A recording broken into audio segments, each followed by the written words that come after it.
जोड़ने वाला एक नया रास्ता भी लगभग पूरा किया है, तो दिल्ली जयपुर 2 घंटे में होगा। पर इस रोड पर भी हमने काम शुरू किया है और मेरा विश्वास है कि मैक्सिमम 6 महीने के अंदर इसको फिर से नया बना रहे हैं। जो बात आप कहते हैं कि ये जो हमारे देश में बिटवीन रोड बनते हैं, ये बरसात जब बहुत ज़्यादा होती है तो उखड़ जाते हैं। तो हमने अब ये तय किया है कि जहाँ बिटवीन रोड्स हैं और बरसात बहुत ज़्यादा होती है, उसके बारे में मुंबई के आईआईटी में एक सेमिनार हुआ और एक नई वाइट टॉपिंग टेक्नोलॉजी कंक्रीट की लाई है हमने। और जहाँ बेस जो होता है बिटुमेन रोड का, उसके मिनिमम टेक्निकल क्वालिफिकेशन में अगर वो पूरे करता है तो उसके ऊपर हम 8 इंच का वाइट टॉपिंग कंक्रीटिंग करेंगे, तो उसका लाइफ 20 से 25 साल कुछ नहीं होगा। तो ये बहुत बार ज़्यादा बरसात होने के कारण भी बिटुमेन रोड में दिक्कतें आती है। और एक बात मैं आपको बताना चाहूँगा, तो अन्यथा मत लीजिए, आपने ये होटल में 5 स्टार होटल में कार्यक्रम किया, आपके पास ऑप्शन था, रामलीला मैदान पर आप और मैं बैठते और चर्चा करते, फुकट में काम हो जाता। आप जब इस होटल में कहा आपने लिया, तो यहाँ चाय कोई 10 रुपए का नहीं होगा, यहाँ की कीमत देनी पड़ेगी। तो ये एक बात जरूर याद रखिए, if you want good services you have to pay for it. और टोले दंड नहीं होता। मैं जब मुंबई में मंत्री था तो मुंबई से पुणे, अब शायद आपको याद होगा, उस समय आने के लिए 9 घंटे लगते थे। अब 9 घंटे के बजाय 2 घंटे में लोग आते हैं, तो 7 घंटे का डीजल पेट्रोल बचता है, टाइम बचता है और सुरक्षितता भी होती है। तो ये जो पैसा है, अभी दिल्ली जयपुर जाने के लिए 7.5 8 घंटे लगते थे, अब लोग 2 घंटे में जाएंगे, 2.25 घंटे में, तो समय बचेगा। दिल्ली से देहरादून 9 घंटे लगते थे, अब 2 घंटे में जाएंगे दिसंबर के बाद। दिल्ली से अमृतसर 4 घंटे में जाएंगे जो रोड बन रहा है। तो फिर ये जितना पेट्रोल डीजल की बचत होती, उसमें से कुछ पैसा आपको, क्योंकि हम भी कर्जा निकाल रहे हैं सरकार के बजट में। जैसे मैंने कहा कि मैं इस साल 3 लाख करोड़ के ये करूंगा, तो मेरे पास बजट तो एनएचआई को 60-70 हजार करोड़ मैं अपने बजट से दे पाऊंगा। तो ये बाकी का पैसा मार्केट में जो खड़ा करेंगे हमारे बॉन्ड्स में, उसको मुझे 8.05% ब्याज देना है लोगों को, और वो ब्याज देना होगा तो ही पैसे मिलेंगे। तो ये कोई ना कोई। और दूसरी और एक इम्पोर्टेंट बात, हम 2 लेन रोड पर टोल नहीं लगाते। कितने 2 लेन की हमारी लेंथ है, आज 65,000 किलोमीटर मेंटेन करते, उसके लिए कोई टोल नहीं मिलता। नॉर्थ ईस्ट में 3 लाख करोड़ के हम काम कर रहे हैं, ब्रह्मपुत्रा पर हर जगह पुल बना रहे हैं, वहां थोड़ी टोल है। जहाँ मेघालय, त्रिपुरा, मणिपुर, वहाँ सब जगह पर हम लोग टोल मिलता ही नहीं। अभी आप देखिए कि आंध्र, कर्नाटक, तमिलनाडु, महाराष्ट्र, गुजरात और राजस्थान, यहाँ टोल मिलता है।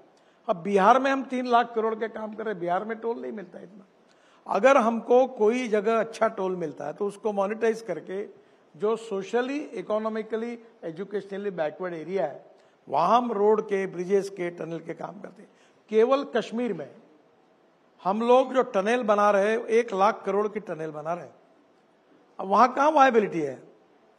कभी कश्मीर में हम 2 लाख करोड़ के रोड बना रहे हैं, लद्दाख, लेह, ये जोजिला टनल, एक ही काम इतना बड़ा है, झेड़मोर टनल।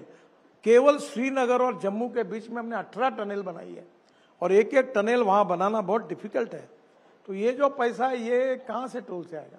तो जो पिछड़ा हुआ क्षेत्र है, वहां हम लोग ये पैसा यूज करते हैं, और हर पैसे का ऑडिट होता है, और हमारा टोल का पैसा फाइनेंस मिनिस्ट्री के किटी में जाता है, और बजट के रूप में फिर वो पैसा हमको वापस मिलता है। तो ये सरकार में ही जहाँ बैकवर्डनेस है उसमें खर्चा करते हैं। तो जो टोल ज्यादा लगता है वो उधर उधर इस्तेमाल हो रहा है, ये बात समझ में है। अच्छा, पॉलिटिक्स पे अगर आए, क्योंकि मैंने जो बात शुरू की कि सीटें कम हुई महाराष्ट्र में, वहाँ के पॉलिटिक्स तो आप अच्छी तरह समझते ही हैं। ये आप तो विदर्भ में जीत गए, लेकिन आसपास के इलाके में काफी नुकसान हुआ, उसकी वजह क्या मानते हैं आप? देखिए, इस बार महाराष्ट्र में हमको अपेक्षित यश नहीं मिला है, पर मुझे लगता है कि विधानसभा में हम उसको मेकअप जरूर करेंगे। महाराष्ट्र के रीजन वाइज, डिस्ट्रिक्ट वाइज अलग अलग प्रकार की समस्याएं हैं। महाराष्ट्र में कपास, सोयाबीन, किसानों के ऊपर वहाँ उसके रेट कम हो गए। अब हमारी ग्लोबल इकोनॉमी है, हमारी प्राइस इंटरनेशनल मार्केट के डिमांड एंड सप्लाई के ऊपर तय होती है।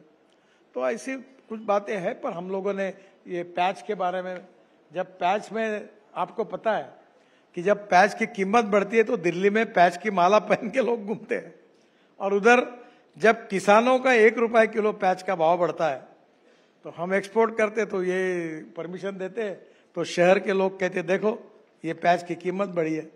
तो ऐसी थोड़ी बहुत बातें होती रहती है, पर मुझे लगता है कि इस विधानसभा चुनाव में हम फिर से एक बार जीतेंगे। अलायंस का प्रॉब्लम नहीं था? अलायंस का प्रॉब्लम नहीं था? मुझे तो नहीं लगता कोई आएगा, और अभी भी नहीं आएगा? नहीं आएगा। हमने सुना आपको कहा गया था आप महाराष्ट्र विधानसभा के चुनाव देखें, उसको प्रभार संभालें, आपने मना कर दिया? नहीं, वैसे मैं तो हर चुनाव में प्रचार में जाता ही हूँ, और चुनाव पार्टी के अध्यक्ष समिति है और मैं उनके साथ पार्टी के प्रचार में जाऊंगा, उनको सहयोग करूंगा। पर आपने ऐसा कोई मना नहीं किया प्रभार लेने का महाराष्ट्र का? नहीं, मैं तो वैसे प्रमुख नेता ही हूँ, तो मैं सबके साथ ही हूँ, मैं उनकी मदद करूंगा। वैसे पिछले लोकसभा में मैंने महाराष्ट्र में 55 लोकसभा क्षेत्र सभाएं ली, और जब जरूरत पड़ी तो महाराष्ट्र की इकाई ने मुझे कहा कि आप बाकी के दौरे कैंसिल करिए, तो वेस्टर्न महाराष्ट्र, मराठवाड़ा, सब जगह पर मैं प्रचार के लिए घूमा। तो ये आप कह रहे हैं कि भ्रम फैलाया जाता है, जैसे संजय राउत जी ने कहा था कि आप ही को हराने के लिए आप ही की पार्टी लगी हुई है, वो ये सब बातें गलत हैं? बिल्कुल गलत है। मैं बिल्कुल किसी ने मेरे खिलाफ प्रचार किया ऐसा मैंने कभी कहा भी नहीं, और मैं कहूंगा भी नहीं। एक बात जरूर है कि मेरा लीड जो मैं एक्सपेक्ट कर रहा था उसमें कम हुआ। वजह? तो मैंने कहा कि जो कमी है मैं ढूंढूंगा, इसकी वजह मैं हूं। इसका मतलब मुझे लोगों का और सेवा करनी चाहिए, तो मेरा लीड बढ़ जाएगा, तो मैं और काम करूंगा। ये थोड़ा सा महाराष्ट्र से जुड़ा हुआ सवाल, और आपने इसका जिक्र भी किया अपने मंत्रालय को लेकर, रोड एक्सीडेंट्स को लेकर जो बात होती है, इसमें एक एक्सीडेंट जो अब चर्चा में आया, वो उसमें आपकी पार्टी के महाराष्ट्र अध्यक्ष का भी नाम आया। नाम ऐसे आया कि उनके बेटे की गाड़ी थी और वो एक्सीडेंट हुआ। अब उस पर इल्जाम ये लग रहे हैं, और चुनावी माहौल है, और इल्जाम में क्या मतलब फैक्ट भी है कि पुलिस ने उनके बेटे का ब्लड टेस्ट वगैरह नहीं लिया, कि कहा कि वो तो गाड़ी नहीं चला रहा था। तो इससे ये भाव नहीं जाता है कि वीआईपी लोगों के लिए कानून अलग है? देखिए, पहली बात तो ऐसे है कि रोड हादसे जो हो रहे हैं वो दुर्भाग्यपूर्ण है। हमारे देश में 5 लाख एक्सीडेंट होते हैं और 1.5 लाख से ज्यादा मौतें होती है। और सबसे इंपॉर्टेंट बात यह है कि मरने वालों में जो एज ग्रुप है वो 18 से 34 वयोगट के 60% लोग मरते हैं। अब ऑटोमोबाइल इंजीनियरिंग, रोड इंजीनियरिंग, अभी तो ऑटोमोबाइल इंजीनियरिंग में हमको काफी तकलीफें होती है, पर हमने सब प्रकार से भारत रेटिंग आया, और जिसके कारण इकोनॉमिक मॉडल में भी 6 एयरबैग लग गई।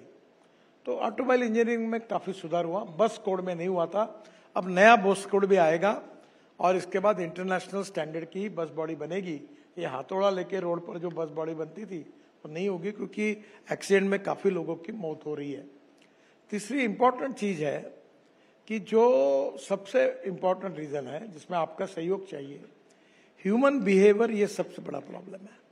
अभी जैसे रोड के बीच में ऐसा, वहां एक महिला मैंने देखी, एक लड़का अपने इसको हाथ में लेकर दूसरा पकड़ के वो छलांग मार के जा रही थी।